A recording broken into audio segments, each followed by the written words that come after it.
Kaip Mineralinis vanduo Vytautas tapo žinomiausiu prekiniu ženklu Lietuvoje? Aš esu Patrikas, marketingo specialistas ir šiandien jums papasakosiu, kaip Vytauto marketingo strategija, kuris sprogo ne tik Lietuvoje, bet ir užsienyje, pavertė Vytautą geriausiai atpažįstamų prekinių ženklų Lietuvoje. Turbūt daugelis jau atpažįstate jų išsišokančias reklamas. Wow! Mineralinis vanduo Vytautas! Jisai pilnas mineralų! Vienam butelį 12 centnerių mineralų! Visi jie mažina stresą, taigi būsi ramus kaip belgas! Bet iki dabar daugelis nežino, kaip jos buvo sukurtos, kas jas sukūrė ir kodėl jos tokios populiarios. Prieš daugiau nei 10 metų Vytauto marketingo komanda nusprendė padaryti gan bold žingsnį, sukurdami reklamas, ties kurių atsakomybę jie neprisims. Tai yra, jie neminės kūrėjo vardo, jie neprisims reklamos kaip jų ir bendrai sukurs istoriją aplink tai, kad ši reklama buvo sukurta studentų. Bet kodėl jie taip nusprendė padaryti? Šis žingsnis buvo padarytas tam, jog sukurti istoriją aplink reklamą. Kadangi pats kūrėjas buvo gan žinomas tuo metu reklamistas ir žmonės nėra linkę tiek duoti, galbūt pašėrinti, pasidalinti žinomo žmogaus reklamomis, kadangi tai gan įprasta. Ir jie nusprendė padaryti neįprastą sprendimą. Jie apvilko istoriją apie tai, kad ją sukūrė studentai, vieni rašo kursui, kiti rašo seminarui, bet gale dienos reklama sukurta studentų kaip kažkoks bendras jų bandomas darbas ir įkelta į YouTube. Ir geriausiai gavosi taip, kad žmonės buvo labai nustebę, kadangi tokią idėją turbūt galėtų sugalvoti tik Tadas Vidmantas, kuris iš tiesų ir sukūrė šias reklamas, tai yra profesionalas.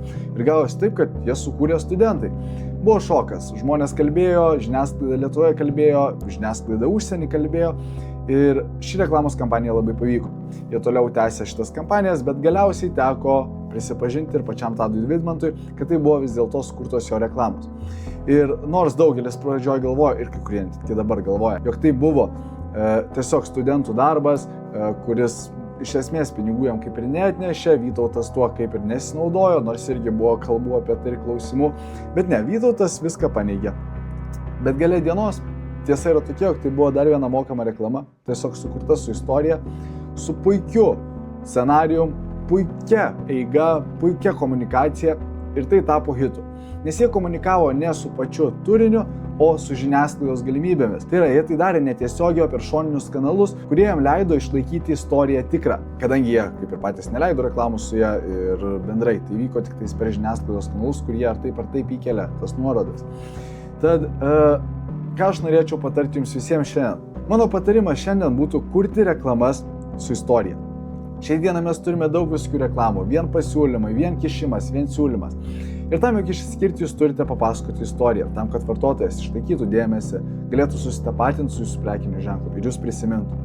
Tad, kai leidžiat kažkokias kampanijas, nepamirškite dalies ir istorijos visose savo reklamose, tam, jog žmogus, kitą kartą galvodamas apie pasirinkimus, prisimintų tą istoriją ir pasirinktų jūs.